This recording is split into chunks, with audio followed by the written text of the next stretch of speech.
Voltamos com nossa disciplina Recursos Pedagógicos para o Ensino de Física e no vídeo anterior nós estávamos questionando o porquê que na legislação brasileira nós temos leis tão aparentemente completas em relação à educação, quando na realidade a nossa educação tem um dos piores índices do mundo.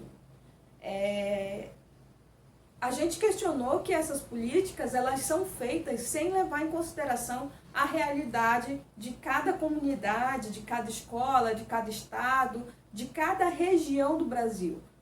O Brasil é um país de nível continental e o Pará é maior do que muitos países no mundo. Existem algumas cidades no Brasil que são também maiores do que muitos países no mundo. Então, percebam a dificuldade que é elaborar políticas públicas que atendam a toda essa diversidade cultural, territorial, social, para a educação. Então, nós, voltando ao feedback lá dos métodos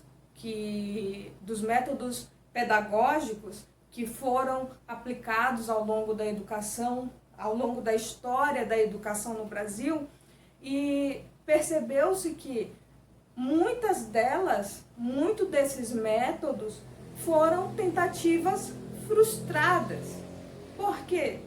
Porque você aplica a sua total atenção em um ponto específico, em um aspecto, e esquece de abordar todo o restante. Então, a educação, ela não é um ponto, ela é um todo. E se você não abordar o todo, você vai deixar a sua educação com deficiências. Você vai deixar a sua educação com pontos vazios, com áreas vazias. Então, muitas escolas aconteceu o seguinte: pegaram, colocaram TV em cada sala de aula, internet, e deram tablets para os alunos e modernizaram toda a escola com infraestrutura de ponta, só que no final das contas o índice da escola continuou o mesmo. Eu estou dando um exemplo hipotético, tá? Continuou o mesmo. Por quê? Porque você muda a tecnologia ou o recurso pedagógico, mas você não mudou, você não capacitou o professor para lidar com essas novas tecnologias, você não capacitou todo o corpo escolar para lidar com essas novas tecnologias, e acaba que uma tecnologia mal empregada é a mesma coisa que você usar quadro negro e giz. É claro que eu estou fazendo uma afirmação muito exagerada, mas é basicamente o que acontece quando você usa um recurso pedagógico sem um objetivo, sem um planejamento, sem que você tenha um roteiro específico e sem que você tenha uma habilidade de abstrair como que esse recurso vai ser aplicado para os alunos, como que você vai aplicar, como que esses alunos vão receber e assim por diante. Então, você deve levar em consideração, quando você for aplicar qualquer recurso pedagógico, primeira coisa que você tem que levar em consideração são todos os elementos que estão envolvidos nessa educação. Você vai analisar seus alunos, você vai analisar a sala de aula, você vai analisar todo o espaço escolar, o que você pode explorar dentro do espaço escolar, o que você pode explorar fora do espaço escolar. Um exemplo: eu fui ministrar uma disciplina em São Miguel do Guamá. São Miguel do Guamá tem o rio, que é o Rio Guamá. São Miguel, aí eu fui pesquisar sobre a cidade, São Miguel do Guamá, porque eu não conhecia nada. Pesquisei e cheguei a alguns resultados, que além de ter a passagem de um grande rio, de um dos rios mais importantes aqui da nossa área, né? Tem um parque ecológico, uma reserva ali no meio da cidade, um parque ecológico. Fiquei sabendo também, a partir das minhas pesquisas, que a cidade de São Miguel do Guamá é uma das maiores produtoras de cerâmica do estado. Tanto é que existem várias fábricas de cerâmica, de tijolos, telhas e assim por diante. E eu fui ministrar aula para uma turma de pedagogia, uma disciplina de física, física para o ensino de ciências, uma coisa assim.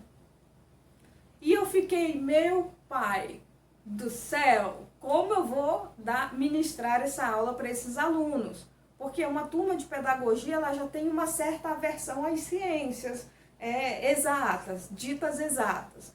Então, o que eu fiz?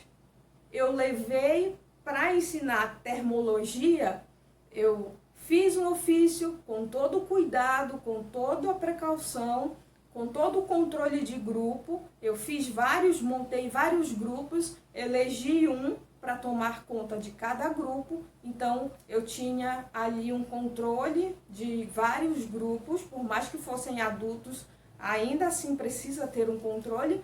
E nós fizemos uma excursão dentro da cerâmica e conhecendo cada processo que a cerâmica, que a fábrica faz para produzir cerâmica, e ainda por cima a gente aprendeu vários processos de transmissão de calor, de produção de energia, de transformação de energia, enfim. E por cima disso, eles aprenderam um pouco mais sobre a própria cultura deles, porque a maioria era morador de São Miguel do Guamá e não conhecia e nem sabia que as fábricas de cerâmica são a principal fonte econômica da cidade de São Miguel do Guamá. Fora isso, eu levei eles para aprender hidrodinâmica na beira do rio.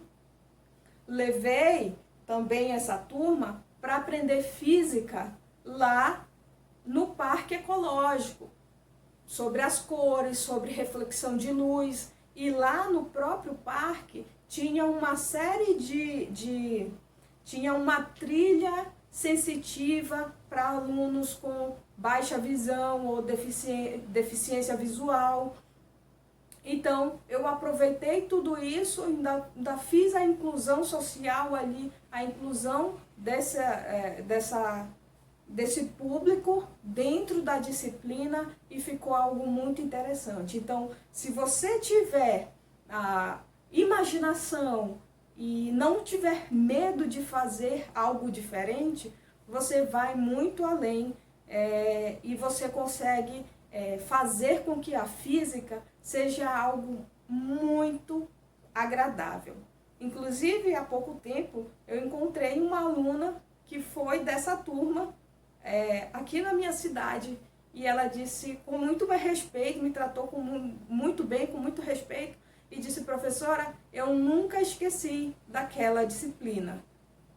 Então, foi uma disciplina que marcou, foi uma disciplina que gerou não uma memorização da física, mas marcou a memória daqueles alunos.